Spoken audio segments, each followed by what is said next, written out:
Hey y'all, welcome to Lunar Tarot. This is going to be a message for Aries, Sun, Moon, and Rising signs. And this reading concerns the energy around the January full moon.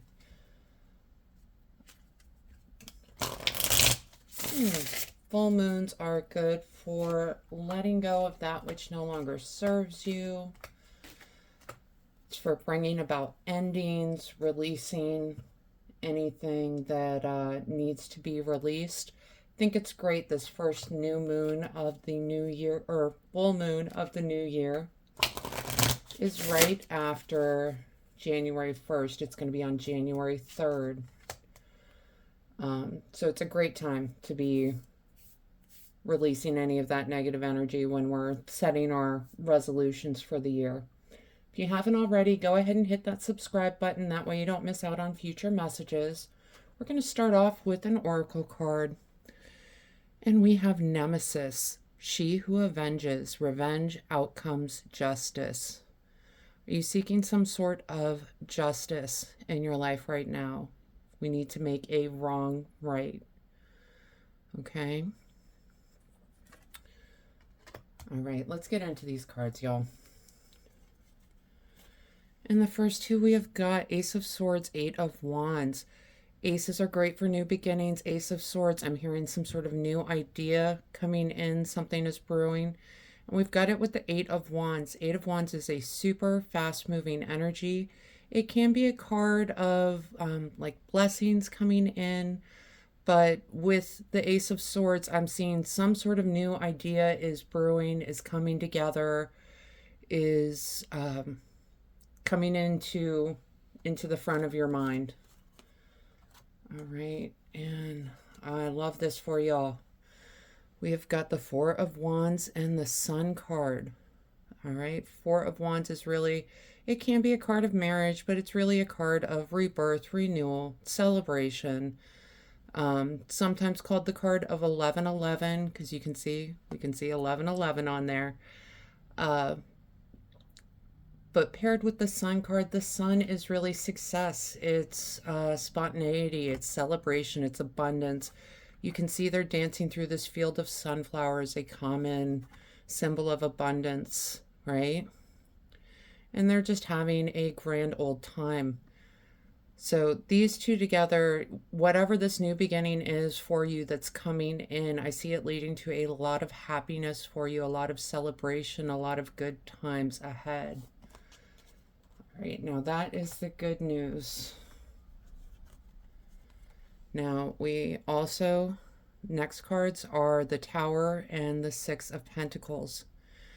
A lot of people are scared of the Tower card. I would encourage you not to be so scared of the Tower card. It's really just a card of quick changes, something coming about that might be causing a little bit of chaos in the moment, but it usually is for your higher good, okay? The Tower is coming down because the Tower was not stable. It was not built to last. So when the Tower comes down and you start to rebuild, you can really rebuild it with that stability, right? And we've got it paired with the Six of Pentacles. Six of Pentacles is kind of a card of scales balancing out, of charity, of distributing that abundance in a way that is equitable, that is fair, that is just in some way. Okay, so these two together, I feel like you're going to be coming to some sort of conclusion with how you've been going about spending your money, how you've been going about distributing your assets. Have you been giving too much to some? Are you keeping enough for yourself? And this Tower moment is what's going to make you really kind of consider where your money is going. Okay. Oh, and we've got some court cards coming through. Court cards can represent people in our lives. Knight, you've got Knight of Cups, Page of Pentacles. Now, knights are someone who is taking action. Cup cards, you can see he's offering out his cup. And that's his card is one of relationships, of emotions, someone coming in to help you take action with your emotional well-being, with a relationship, right? And then we've got it paired with the Page of Pentacles. Pages are really someone who's kind of learning. There's someone you can see he's setting out on a journey. He's got the map out in front of him. He's at the crossroads figuring out which way he wants to go. So with these two cards together, I'm kind of feeling there's someone coming in with a new business idea. They're going to be some sort of help to you as you're working out these ideas, right? All right, now Knight of Cups, it could be a Cancer, Scorpio, or Pisces, and Page of Pentacles could be a Taurus, Virgo, Capricorn. It's really more about the energy that the card carries.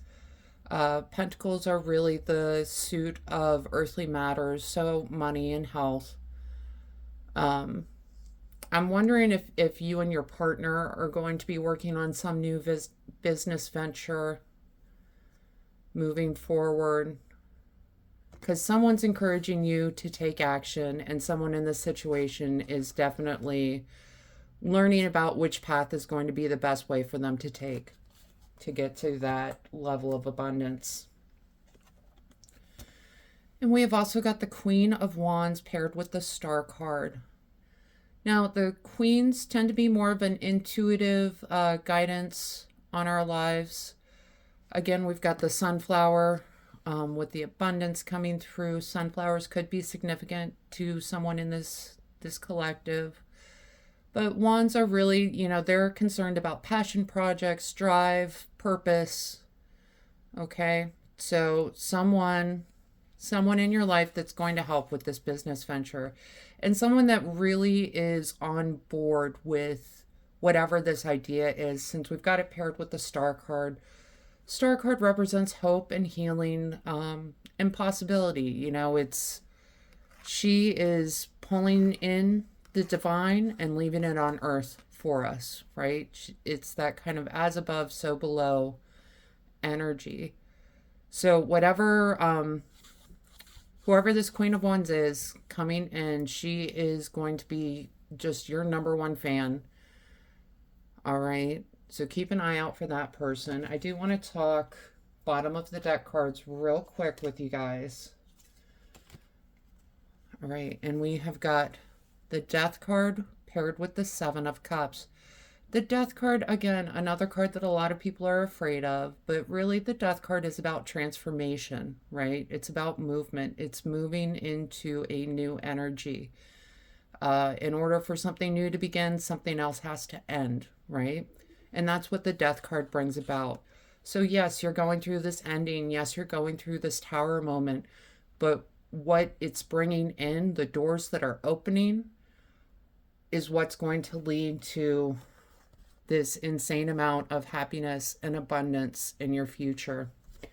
And paired with the Seven of Cups is really a card of options and choices. She's in this shop and she's got all these options. Which cup is she going to pick?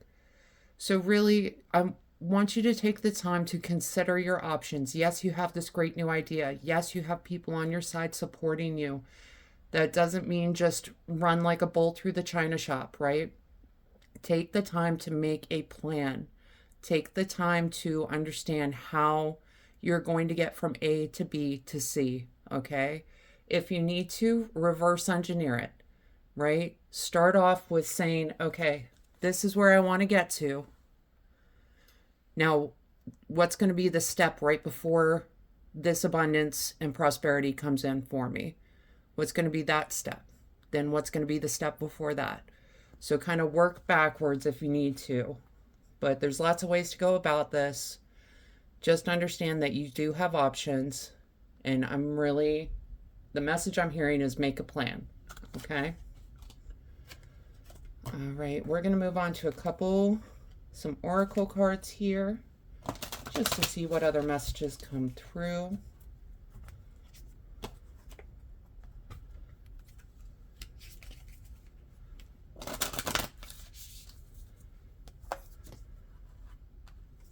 Yeah, And the first card we get, baby steps.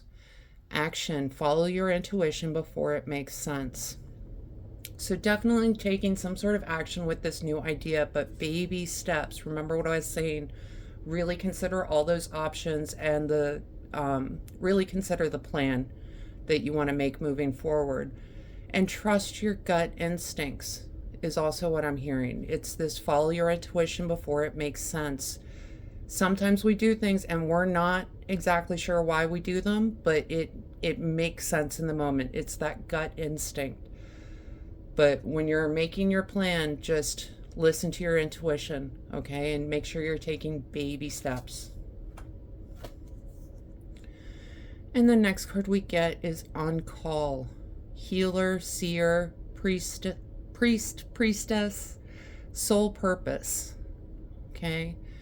Yeah, whatever this new idea that is calling you in, that is transforming you, this is really about your larger purpose, why you were put here on earth.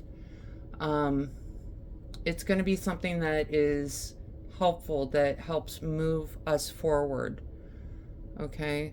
And I think that's why they're really encouraging you to take steps, take baby steps, make a plan. You've got the court cards in here. That is your support system. And you've got a support system helping you take action, helping you plan, helping you with the intuitive guidance, being your cheerleader. So really, it's looking good for this first full moon. All right, and we're just going to pull a couple more oracle cards just to close this out. Y'all, what did I say? So, planning, setting intentions, optimism.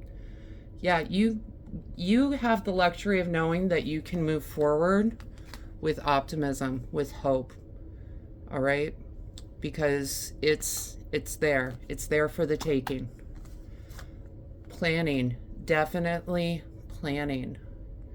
You know, setting intentions, that's the where do you want to end up? You know where you want to end up. So now we need to plan on how to get there and keep your optimism. This is a time when you're planting your seeds, okay? And the last card we get, snow, rest and contemplation. Yeah, definitely make sure that, you know, when we run with a new idea, I think it's easy to kind of lose track of how much you're putting in. Make sure you are taking the time to rest. Contemplation, this is the planning energy, right? This is studying your options. This is making sure you're making informed choices when you're moving forward. And just, I love that you get the snow card. We are right in the middle of winter with the January full moon. So really, yeah, this is your time to make your plan. Okay? All right, Aries, that is the message I have for you for the January full moon. I hope this helps bring some clarity and understanding to your experience. If this reading resonated with you, go ahead and let me know in the comments. Leave a like and go ahead and hit subscribe. That way you don't miss out on any future messages. Other than that, I just want to say thank you so much for being here with me today, and I hope you have a wonderful week.